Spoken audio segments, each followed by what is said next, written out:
छात्र छात्राओं को मेरा नमस्कार।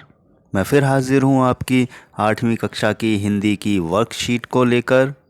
कार्यपत्रक आपका 19 है और तारीख है 1/12/2020 यानी 1 दिसंबर 2020। यहाँ आप अपना नाम और यहाँ कक्षा अध्यापक का नाम लिखेंगे। अब जैसा कि जो हमें पाठ पढ़ना है और हमारे पाठ का नाम है जहाँ पहिया है। आपको याद होगा, इतिहास की पुस्तक में आपने पढ़ा होगा कि जब पहिए का आविष्कार हुआ तो दुनिया में स्पीड आ गई, एक तेज़ी आ गई। क्योंकि पहिए का काम है चलते रहना, आपकी दूरी को कम कर कर समय पर पहुंचा देना। वरना पहले के ज़माने में लोग पैदल ही यात्राएं किया करते थे। लेकिन पहिए का आविष्कार एक ऐसा आविष्कार था जिसने दुनिया की दिशा बदल दी, उसकी चाल बदल दी, एक तेज़ी बदल दी।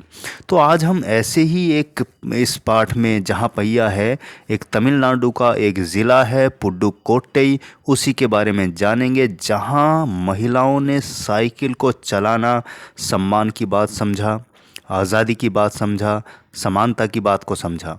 तो साइकिल चलाना महज एक साइकिल चलाना नहीं था उनके लिए, उन महिलाओं के लिए, बल्कि एक आज़ादी का पहिया था वो। तो आइए शुरू करें प्यारे बच्चों इस पाठ को जहाँ पहिया है। पुडुकोट्टई, तमिलनाडु। साइकिल चलाना एक सामाजिक आंदोलन है। कुछ अजीब सी बात है ना, लेकिन चौंकने की बात नहीं है। पुडुकोट्टई ज़िले की हज़ारों नव साक्षर ग्रामीण महिलाओं के लिए यह आम बात है।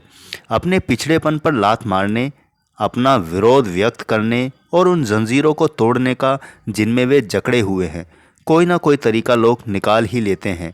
कभी कभी ये तरीके अजीबो गरीब होते हैं। तो जिसमें इसमें देखिए कितनी अच्छी सुंदर बात कही है कि जब आपको तरक्की करनी होती है, आगे बढ़ना होता है, तो समाज की उन सड़ी गली मान्यताओं को, परंपराओं को हमें तोड़ना पड़ता है। और ये काम इस पुडुकोट्टई ज़िले की महिलाओं ने किया साइकिल चलाने को लेकर। क्योंकि साइकिल चलाना उनके लिए एक सम्मान की बात है, आज़ादी और तमाम बेकार की सड़ी गली परंपराओं को तोड़ने जैसा है। और वो इसको चलाकर आज़ादी अनुभव करती हैं, यानी कि किसी के भरोसे वो नहीं है जब से उन्होंने साइकिल चलाना सीखा। और वो कहती हैं कि हमारा अधिकार है आज़ादी। भारत के सर्वाधिक गरीब ज़िलों में से एक है। अब आप देखिए कि भारत में जितने भी ज़िले या डिस्ट्रिक्ट हैं उनमें सबसे गरीब ज़िला एक ये भी है, पुडुकोट्टई। पिछले दिनों यहाँ की ग्रामीण महिलाओं ने अपनी स्वाधीनता, आज़ादी और गतिशीलता को अभिव्यक्त करने के प्रतीक के रूप में साइकिल को चुना है। जैसा कि मैंने बताया कि आज़ादी को, स्वाधीनता को, क्योंकि गतिशीलता, पहिए का काम चलते रहना, इसलिए गतिशीलता के साथ उन्होंने इसको प्रतीक के रूप में चुना है। उनमें से अधिकांश नवसाक्षर हैं। नवसाक्षर मतलब नई, जो पढ़े लिखे हैं। अगर हम 10 वर्ष से कम उम्र की लड़कियों को अलग कर दें तो इसका अर्थ यह होगा कि यहाँ ग्रामीण महिलाओं के 1/4 हिस्से ने साइकिल चलाना सीख लिया है। और इन महिलाओं में से 70,000 से भी अधिक महिलाओं ने प्रदर्शन एवं प्रतियोगिता जैसे सार्वजनिक कार्यक्रमों में बड़े गर्व के साथ अपने नए कौशल का प्रदर्शन किया। और अभी भी उनमें साइकिल चलाने की इच्छा जारी है। वहाँ इसके लिए कई प्रशिक्षण शिविर शुरू यानी कि चल रहे हैं। तो आपने देखा कि कितने गर्व की बात है ये साइकिल चलाना, जो कि गांव इतना पिछड़ा हुआ है, गरीब है, और वहाँ की महिलाएं पहले पुरुष पर ही निर्भर थी या बसों पर निर्भर थी। सामान को बेचने जाना है कहीं तो या तो बस की इंतज़ार करती हैं या अपने पति या किसी पुरुष का इंतज़ार करते हैं कि वो हमें वहाँ छोड़ के आएगा फिर लेकर आएगा। लेकिन साइकिल का आंदोलन जब से चला उसके बाद महिलाएं अपने पर निर्भर हो गई। उन्होंने किसी का भरोसा करना छोड़ दिया। भरोसे से मतलब है कि किसी पर निर्भर रहना छोड़ दिया। वो खुद साइकिल चलाती हैं, सामान को पीछे बांधती हैं साइकिल पर और बाज़ार में बेच कर आती हैं। तो यानी कि वो स्वतंत्रता है, एक आज़ादी है और आत्मनिर्भरता भी है। तो यहाँ इस गांव में इन्होंने, महिलाओं ने कई प्रतियोगिता यानी कंपटीशन जैसे सार्वजनिक कार्यक्रम जो पब्लिकली होते हैं, बड़े गर्व के साथ अपना प्रदर्शन किया। उन्होंने शर्म झिझक, लोगों ने ताने भी मारे, लेकिन उन्होंने परवाह नहीं की। तो आज भी वो साइकिल की इच्छा चलाने की उनकी है, सीखने के बावजूद, सब कुछ आगे बढ़ने के बावजूद। और कई ऐसे ट्रेनिंग सेंटर भी चल रहे हैं। ग्रामीण पुडुकोट्टई के मुख्य इलाकों में अत्यंत रूढ़िवादी पृष्ठभूमि से आई युवा मुस्लिम लड़कियां सड़कों से अपनी साइकिल पर जाती हुई दिखाई देती हैं। जमील बीवी नामक एक युवती ने, जिसने साइकिल चलाना शुरू किया है, मुझसे कहा, यह मेरा अधिकार है। अब हम कहीं भी जा सकते हैं। हमें अब बस का इंतज़ार नहीं करना पड़ता।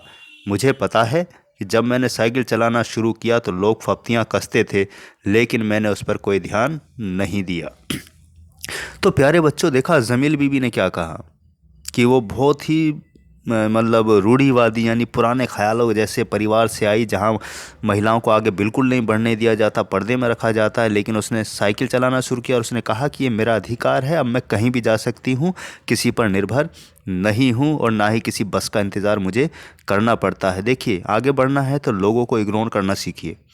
जमील बीबी ने भी यही कहा। लोगों ने ताने दिए, फब्तियाँ यानी ताने कसे, लेकिन उसने उस पर ध्यान नहीं दिया, क्योंकि उसको आगे बढ़ना था, अपनी आज़ादी लेनी थी, समानता का अधिकार लेना था। तो जब भी हमें आंदोलन करना होता है, विरोध करना होता है, तो ये मुसीबतें सामने आती हैं। लोग ताना देते हैं, आपको रोकने की कोशिश करते हैं, तो आप उनको इग्नोर कीजिए, नकार दीजिए और आगे बढ़ जाइए। कहते हैं ना कि हाथी अपनी मस्त चाल चलता है और कुत्ते भौंकते रहते हैं। तो हमें ये करना पड़ेगा समाज को आगे ले जाने के लिए कि हमें उन सब सड़ी गली मान्यताओं का विरोध करना पड़ेगा। और ऐसा ही विरोध यानी कि साइकिल यहाँ एक आंदोलन का प्रतीक है। तो उम्मीद करता हूँ ये पाठ आपको समझ आया होगा, यानी ये गद्यांश आपको समझ आया होगा कि आज़ादी केवल नारा लगाने की चीज़ नहीं है। आज़ादी का प्रतीक आप बहुत सारी चीज़ों को बना सकते हैं, जैसे पुडुकोट्टई ज़िले की महिलाओं ने साइकिल को चुना प्रतीक के रूप में, और वो इतना बड़ा आंदोलन बन गया कि हर महिला अपने पर निर्भर हो गई और उसने अपने को तैयार कर लिया। एक समाज पुरानी परंपरा को तोड़कर आगे बढ़ने का निर्णय लिया। तो प्यारे बच्चों, आइए कुछ शब्दों के अर्थ भी जान लें हम। सर्वाधिक होता है सबसे अधिक, नवसाक्षर होता है नए पढ़े लिखे, रूढ़िवादी होता है पुरानी सोच वाली, अधिकार होता है हक, और फब्तिया कसना होता है चुभने वाली बात कहना। तो आइए शुरू करें। पहला प्रश्न, आपके विचार से सामाजिक आंदोलन किसे कहेंगे? तो आइए इसका उत्तर देखते हैं प्यारे बच्चों। तो पहला प्रश्न हमारा स्क्रीन पर है कि आपके विचार में सामाजिक आंदोलन किसे कहेंगे? तो उत्तर है कि जब लोग सामाजिक या समाज में बदलाव के लिए किसी बुराई के विरोध में एक साथ खड़े हो जाते हैं तो उसे सामाजिक आंदोलन कहते हैं। तो क्योंकि हमारे समाज में आज भी बहुत सारी पुरानी सड़ी गली ऐसी परंपराएं हैं जो लोगों को आगे बढ़ने से रोकती हैं। तो पुडुकोट्टई समाज की महिलाओं ने साइकिल चलाकर अपने पर आत्मनिर्भर होकर समाज को ये संदेश दे दिया कि हम बदलाव चाहते हैं और तुम्हारी इन सड़ी गली मान्यताओं का विरोध भी करते हैं। तो तब जब जनता एक साथ खड़ी हो जाती है पुरानी मान्यताओं और विरोध के साथ, तो उसे सामाजिक आंदोलन कहते हैं। जैसे कि समाज में हम देखते रहते हैं, किसान आंदोलन आजकल चल रहा है अपने हकों के लिए। तो आइए बढ़ें दूसरे प्रश्न के उत्तर की तरफ। दूसरा प्रश्न हमारा स्क्रीन पर है कि उन जंजीरों को तोड़ने का जिनमें वे जकड़े हुए हैं, कोई ना कोई तरीका लोग निकाल ही लेते हैं। आपके विचार से लेखक जंजीरों द्वारा किन समस्याओं की ओर इशारा कर रहा है? तो आइए देखते हैं इसका प्रश्न का उत्तर। तो दूसरे प्रश्न का उत्तर हमारे स्क्रीन पर है कि लेखक जंजीरों द्वारा रूढ़िवादी प्रथाओं की ओर इशारा कर रहा है। रूढ़िवादी होती हैं जो पुराने ज़माने से चली आ रही हैं, जिनसे समाज हमेशा पीछे ही होता है। गरीबी, पिछड़ेपन, शोषण, सामाजिक भेदभाव, अन्याय की तरफ इशारा कर रहा है। क्योंकि एक साइकिल के माध्यम से पुडुकोट्टई की महिलाओं ने इन सब का विरोध किया और आत्मनिर्भर होने की प्रेरणा ली और वो आगे बढ़ी। तो इस तरह लेखक उन पुरानी सड़ी गली मान्यताओं का विरोध कर रहा है, उसी की तरफ इशारा भी कर रहा है। आइए बढ़ें तीसरे प्रश्न के उत्तर की तरफ। तीसरा प्रश्न हमारा स्क्रीन पर है कि पुडुकोट्टई स्थान का वर्णन पाठ में क्यों किया गया है? आइए इसका उत्तर भी देखते हैं प्यारे बच्चों। तीसरे प्रश्न का उत्तर हमारा स्क्रीन पर है प्यारे बच्चों कि पुडुकोट्टई स्थान का वर्णन इस पाठ में इसलिए किया गया है क्योंकि यहाँ की महिलाओं ने अपनी स्वाधीनता, आज़ादी और गतिशीलता को अभिव्यक्त करने के लिए प्रतीक के रूप में साइकिल को चुना है। यह भारत के सबसे गरीब जिलों में से एक है। खास बात यही है कि भारत के सबसे गरीब ज़िलों में से ये एक है और इन्होंने साइकिल के द्वारा अपना विरोध दर्ज किया और आगे बढ़ने की प्रेरणा लेते हुए साइकिल को चलाना सीखा। तमाम लोगों के ताने सुनने के बावजूद उन्होंने ध्यान नहीं दिया और आगे बढ़ने की प्रेरणा ली साइकिल के पहिए के साथ। आइए बढ़ें चौथे प्रश्न की तरफ। चौथा प्रश्न हमारा स्क्रीन पर है कि साइकिल चलाने से जमील बीवी और पुडुकोट्टई की महिलाओं को आज़ादी का अनुभव क्यों होता होगा। आइए इसका भी उत्तर देखें। चौथे प्रश्न का उत्तर स्क्रीन पर है प्यारे बच्चों कि साइकिल चलाने से जमील बीबी और पुडुकोट्टई की महिलाओं को आज़ादी का अनुभव इसलिए होता होगा क्योंकि वह कहीं भी जाने के लिए किसी पर निर्भर नहीं थी। जमील बीवी कहती है कि यह मेरा अधिकार है, अब हम कहीं भी जा सकते हैं। यह स्थान भारत के सबसे गरीब ज़िलों में से एक है जहां महिलाओं ने आज़ादी और समानता के लिए आंदोलन की शुरुआत की। तो इसीलिए जमील बीवी को आज़ादी का अनुभव होता है। पहले उनको निकलने नहीं दिया जाता था, वो अपने पति पर निर्भर थी या बस पर निर्भर थी। अब जब साइकिल उन्होंने चलानी सीख ली तो वो अपनी मर्ज़ी से कहीं भी आ जा सकती हैं और जमील बीवी यही कहती है कि ये मेरा अधिकार है, हम कहीं भी जा सकते हैं। और गरीब ज़िले होने के बावजूद उन्होंने आज़ादी और समानता के आंदोलन की शुरुआत साइकिल से की। आइए बढ़े पाँचवें और अंतिम प्रश्न की तरफ प्यारे बच्चों। पांचवा और अंतिम प्रश्न हमारा स्क्रीन पर है प्यारे बच्चों कि साइकिल चलाने के क्या क्या फ़ायदे हो सकते हैं, उसकी सूची बनाइए। आइए इसका उत्तर देखें प्यारे बच्चों। पांचवा और अंतिम प्रश्न हमारा स्क्रीन पर है कि साइकिल चलाने के क्या क्या फ़ायदे हैं। तो पहला हमारा पॉइंट है कि दिल को सेहतमंद और सुरक्षित रखने में मददगार होता है, यानी हार्ट की समस्या को भी वो ठीक करता है, यानी उससे अच्छा रहता है। दूसरा है मांसपेशियों की मजबूती के लिए, यानी शरीर की जो मांसपेशियां हैं, खिंचाव होता है, उनको भी अच्छा रखता है।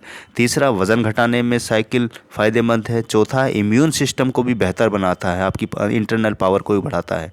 पाँचवा है तनाव से रहित दिलाने में मददगार भी होता है, यानी टेंशन वगैरह जो होती है साइकिल चलाने से उस पर भी फ़र्क पड़ता है, यानी फ़ायदा होता है। छठा है साइकिल चलाने से पर्यावरण प्रदूषण भी नहीं होता, क्योंकि जब पेट्रोल नहीं है, क्योंकि शरीर से मेहनत हो रही तो इससे प्रदूषण भी नहीं होता।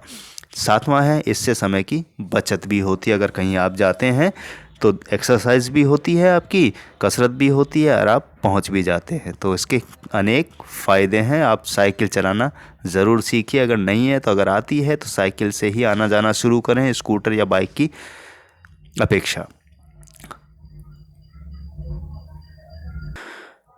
तो उम्मीद है प्यारे बच्चों आपको आज की वर्कशीट जहाँ पहिया है इसका गद्यांश समझ आया होगा, इसका महत्व समझ आया होगा, प्रश्न उत्तर भी आसानी से बहुत अच्छे से समझ आ गए होंगे। इसी के साथ मैं लेता हूँ विदा, मिलता हूँ अगली वर्कशीट पर। तब तक के लिए अपने हाथ धोते रहिए, मास्क पहनकर बाहर निकलिए और भीड़ भाड़ में जाने से बचिए। स्वस्थ रहें, अच्छे रहें। शुभकामनाएं।